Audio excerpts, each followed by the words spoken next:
நெஞ்சே, கடவுளுக்காக மௌனமாய் காத்திரு, ஏனெனில் நான் எதிர்பார்க்கும் நலன் வருவது அவரிடமிருந்தே.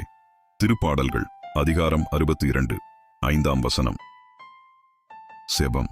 அன்பும் கருணையும் நிறைந்த தந்தையே, இந்த இரவு வேளையில் உமது திருமுன் நன்றியோடு வருகிறேன். இன்று முழுவதும் என்னை காத்து வழிநடத்தி என் தேவைகளை நிறைவேற்றிய உமக்கு என் இதயபூர்வமான நன்றிகளை கூறுகிறேன். நான் அறிந்தும் அறியாமலும் செய்த பாவங்களை மன்னித்தருளும். என் மனதில் இருக்கும் அகந்தையை அகற்றி தாழ்மையையும் அன்பையும் மன்னிக்கும் மனதையும் என்னுள் வளர்த்தருளும்.